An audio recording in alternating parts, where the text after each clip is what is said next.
குறிப்பாக இளைஞர்கள் அதிக அளவில் இந்த சட்டமன்றத்தில் இடம்பெற்றிருக்கிறார்கள். ஒரு நாட்டின் எதிர்காலம் இளைஞர்கள் கையில் இருக்கிறது என்று சொல்லுவார்கள். மாண்புமிகு முதலமைச்சர் நல்ல இளைஞராக இருக்கிற காரணத்தினால் நிச்சயமாக ஒரு சிறந்த ஆட்சியை ஏற்படுத்தி தருவார் என்கிற நம்பிக்கை எனக்கு இருக்கிறது. அதனால் தான் உங்களை ஆதரித்து பேசுகிறேன், வாழ்த்தி பேசுகிறேன். மதுக்கடைகள் மூடப்பட வேண்டும் என்று அவர் அறிவித்திருப்பதை விடுதலை சிறுத்தைகளின் சார்பில் நாங்கள் வரவேற்கின்றோம். அதேபோல தமிழ்நாட்டில் மிக முக்கியமாக ஒரு நாகரிகமான அரசியலை முன்னெடுத்திருக்கின்ற மாண்புமிகு முதல்வர் அவர்கள் நேற்றைக்கு முன்னாள் முதலமைச்சரை சந்தித்தது, இது ஒரு எதிரும் புதிருமாக இல்லாமல் தமிழ்நாட்டை வலிமைப்படுத்தக்கூடிய, இன்றைக்கு சனாதன அரசியலை முன்னெடுக்கக்கூடிய ஒன்றிய பாஜக அரசுக்கு எதிரான ஒரு குரலை, முன்னெடுப்பை, ஒரு அரசியலை இந்த அவை தலைவர் அவர்கள் முன்னெடுக்க வேண்டும்.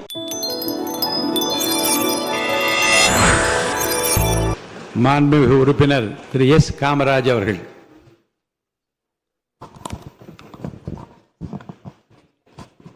மாண்புமிகு பேரவைத் தலைவர் அவர்களே, மாண்புமிகு முதல்வர் அவர்களே, அமைச்சர் பெருமக்களே, சட்டமன்ற உறுப்பினர்களே, அனைவருக்கும் காலை வணக்கம். மாண்புமிகு பேரவைத் தலைவர், துணைத் தலைவர் போட்டியின்றி தேர்ந்தெடுக்கப்பட்டமைக்கு எனது நெஞ்சார்ந்த வாழ்த்துக்களை தெரிவித்துக் கொள்கிறேன். இந்த அரசு 5 ஆண்டு காலம் அமைய பெற வேண்டும். பல்வேறு அரசியல் கட்சி தலைவர்கள் இங்கே வந்திருக்கிறார்கள். குறிப்பாக இளைஞர்கள் அதிக அளவில் இந்த சட்டமன்றத்தில் இடம்பெற்றிருக்கிறார்கள். ஒரு நாட்டின் எதிர்காலம் இளைஞர்கள் கையில் இருக்கிறது என்று சொல்லுவார்கள். மாண்புமிகு முதலமைச்சர் நல்ல இளைஞராக இருக்கிற காரணத்தினால் நிச்சயமாக ஒரு சிறந்த ஆட்சியை ஏற்படுத்தி தருவார் என்கிற நம்பிக்கை எனக்கு இருக்கிறது. அதனால் தான் உங்களை ஆதரித்து பேசுகிறேன், வாழ்த்தி பேசுகிறேன். சில கசப்பான சம்பவங்கள் நிகழ்ந்தது உண்டு. அன்றைக்கு இருக்கிற அரசியல் சூழல், இன்றைக்கு முதலமைச்சர் அவர்கள் தான் ஒரு திறமையான ஆட்சியை கொடுக்க முடியும். நீங்கள் முதல் கையெழுத்திட்ட இந்த 3 அறிவிப்புகளும் தமிழ்நாட்டிற்கு நிச்சயமாக உதவுகிற திட்டங்கள். இன்றைக்கி நான் 3 நாளாக சென்னையில் தான் இருக்கிறேன்.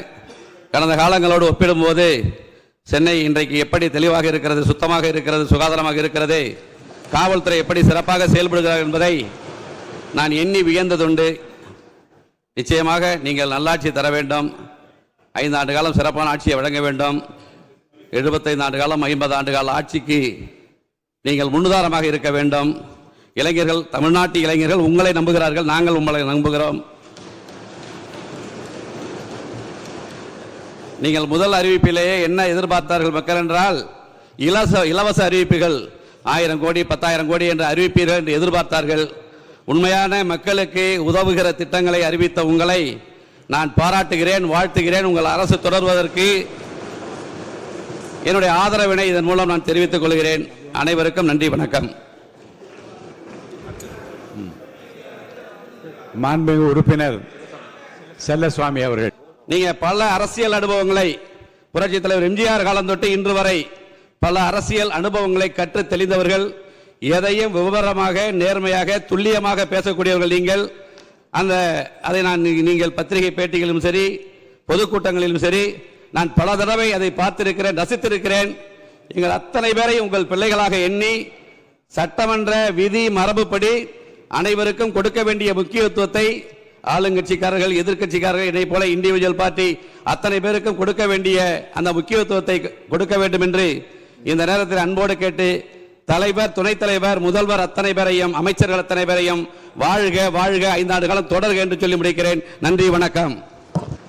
மாண்புமிகு உறுப்பினர் திரு வன்னி அரசு அவர்கள். மரியாதைக்குரிய சபாநாயகர் அவர்களுக்கும்,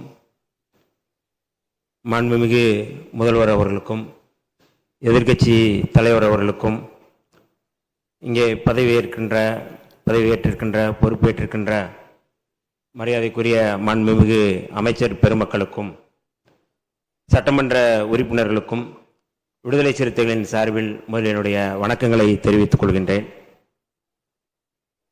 இன்றைக்கு இந்த 17வது சட்டப்பேரவையில் புதிதாக சபாநாயகராக தேர்ந்தெடுக்கப்பட்டுள்ள மரியாதைக்குரிய ஐயா ஜேசிடி பிரபாகர் அவர்களுக்கும், துணைத் தலைவர் மரியாதைக்குரிய ரவிசங்கர் அவர்களுக்கும், விடுதலை சிறுத்தைகளின் சார்பிலும் எமது தலைவர் எழுச்சி தமிழர் தொல்காப்பியன் திருமாவளவன் அவர்கள் சார்பிலும் எங்களுடைய வாழ்த்துக்களை தெரிவித்துக் கொள்ள கடமைப்பட்டிருக்கின்றோம். இந்த அவையிலே புரட்சியாளர் அம்பேத்கர் அவர்கள் சொன்ன செய்தியோடு நான் ஆரம்பிக்க விரும்புகின்றேன். சமூக ஜனநாயகம், அரசியல் ஜனநாயகம் வலிமை பெற்று செழுமை பெற வேண்டுமானால் பெரும்பான்மைவாதத்தை விட சிறுபான்மை மக்களுடைய குரல் வலிமை பெற வேண்டும், செழுமை பெற வேண்டும் என்று புரட்சியாளர் அம்பேத்கர் அவர்கள் சொன்னார்கள்.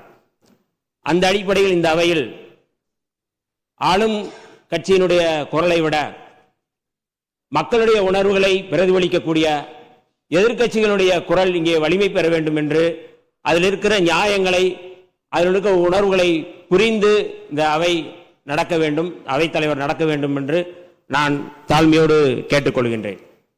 அதே போல இதே கருத்தோடு ஐயன் திருவள்ளுவன் அவர்கள் சொன்னதைப் போல, வேண்டுதல் வேண்டாமை இளநடை சேர்ந்தாருக்கு யாண்டும் இடும்பை இல என்று வள்ளுவ பெருமனார் சொன்னார்கள். அந்த அடிப்படையில் மரியாதைக்குரிய அவைத்தலைவர் அவர்கள், வேண்டுதல் வேண்டாமை இல்லாமல் எங்களை போன்ற இரு உறுப்பினர்கள் நாங்கள் விடுதலை சிறுத்தைகள் சார்பில் வந்திருக்கின்றோம். எங்களுடைய குரல் என்பது தமிழ்நாட்டுடைய குரல். விடுதலை சிறுத்தைகளுடைய குரல் என்பது தமிழ்நாட்டு உணர்வுடைய குரல். விடுதலை சிறுத்தைகளுடைய குரல் என்பது தேசிய இனத்தினுடைய குரல்.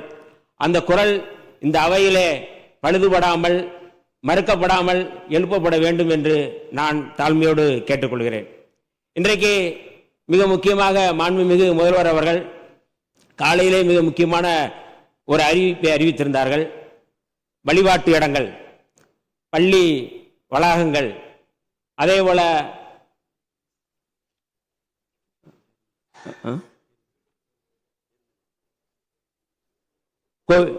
கோவில் தானே அது, மக்கள் கூடுமிடம், இந்த இடங்களில் மொத்தம் 717 மதுக்கடைகள் மூடப்பட வேண்டும் என்று அவர் அறிவித்திருப்பதை விடுதலை சிறுத்தைகளின் சார்பில் நாங்கள் வரவேற்கின்றோம்.